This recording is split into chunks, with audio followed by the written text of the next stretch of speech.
as requested, ang dami ng humihiling, Virgo, Sun, Moon, Rising, and Venus for the month of February. For your personal reading, kindly send me a direct message. Okay?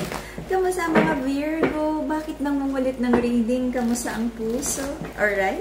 Bago tayo magsimula, remind ko kayo, hindi ako magme-message sa inyo isa-isa. Hindi ako bubulaga sa inyong mga inbox. If you're ready to have your personal reading, kindly send me a direct message. At ang palatandaan na nag-iisa at legit account natin, isa lang yung pina-follow ko, which is yung ating backup account na kay Angeles 11. Alright, Virgo. Virgo, Sun, Moon, Rising, and Venus for the month of February. Tingnan natin kung anong para sa mga Virgo. Sana naman good news, okay? Para sa ating mga crystals, i-PM nyo lang ako. If you buy in bundle, meron tayong special discount para hindi na kayo maghantay ng sale. Alright. So, Virgo, bakit hindi maka-move forward? Okay, may situation sa life mo na dapat nag-move forward ka na or may blockage. Okay, let's see.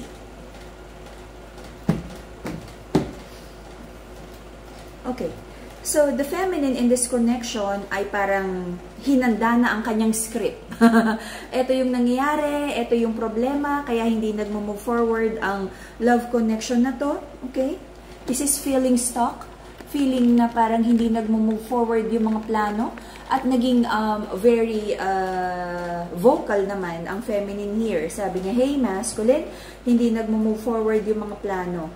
Sabi ng feminine, ibinigay naman niya lahat ng hard work, effort para sa connection na to. Pero bakit hindi nag-move forward? Fini-figure out ng feminine, ano ba talaga yung problema? Nagkaroon ng conflict because maraming doubts, maraming questions about this relationship. Parang hindi nagkakausap ng maayos or maraming questions because the wisdom card is in reverse. This is a very strong soul connection. Gusto nyo namang i-keep ang bawat isa, but parang nasosobrahan ata sa energy ng let's take this slow. Sobrang slow, hindi nag-move forward. Ilang buwan na ba to? Ilang taon na ba to na parang naiinip na yung feminine, na parang sobra na ata yung getting to know stage, okay? Okay, same old cycle na nagdala ng kalungkutan at parang yung isang person sa connection na to ay nalulungkot at parang nagiging hopeless na siya kung magkakaroon pa ba ng new cycle, new beginning, new chapter, or parang natambak na ba tayo sa ano na to, sa chapter na to, okay? Maraming tinanggap na non-negotiable, okay? Maraming tinanggap na sabihin natin hindi naman deserve or may pagka-breadcrumbing energy. But lagi na lang, sige, itry uli, baka naman maaayos pa, okay? Magkaroon ng mga disagreements here, pero you decided to stay together at i-move pa rin ang connection na to. Very hopeful naman kayong dalawa na magiging stable to. At meron kayong mga planong, mga pag-usapan, ano ba talaga yung, saan ba talaga papunta ang relationship na to? Okay? Let's see. Virgo, ano to? Bakit yung isa naiinip ng i-move forward yung relationship, yung isa naman chill lang? Okay na yan.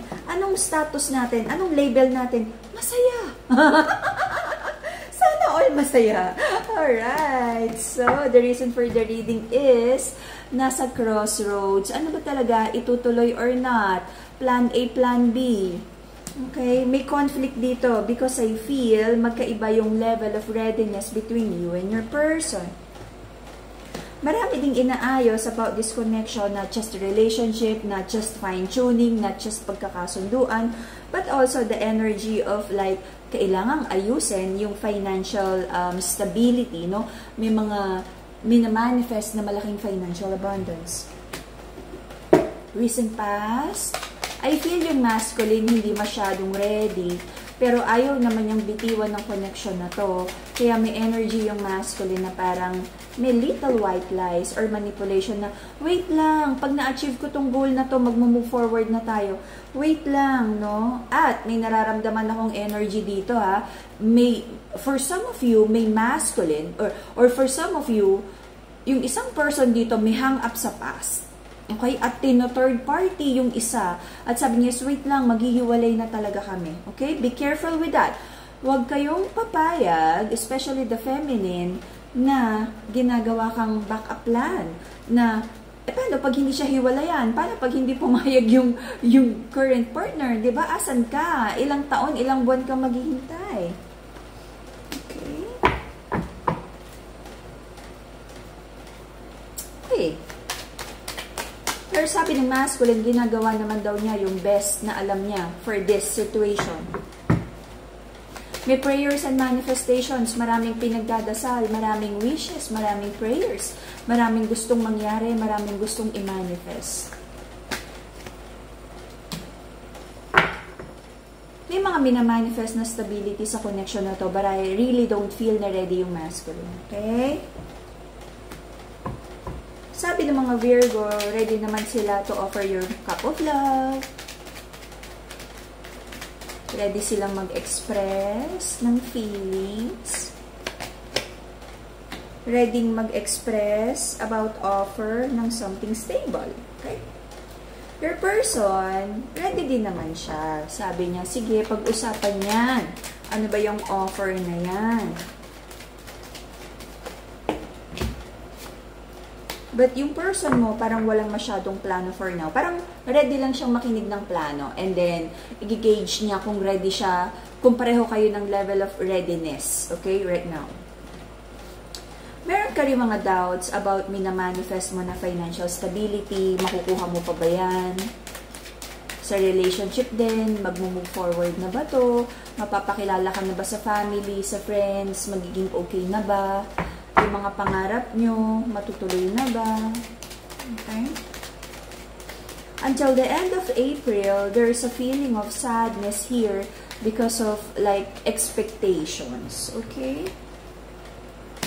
Pero nandyan pa rin kayo together na ibibigay nyo naman. Sabihin natin, kahit bare minimum. Okay? Para umandar lang. Kumbaga sa gasolina, sige, kargahan mong 100. Hanggang makarating sa susunod na kanto. Alam mo yon, bine-breadcrumb ka para hindi ka lang, para lang, someone is not, magkaiba yung level of readiness, okay? And ayaw, hindi naman kayo ready to i-let go ang isa't isa. So, yung isang tao na hindi masyadong ready, sabi niya is, sige, gagawin ko to, para wag ka lang umalis. Pero hindi niya kayang tapatan yung readiness ng isang person, okay?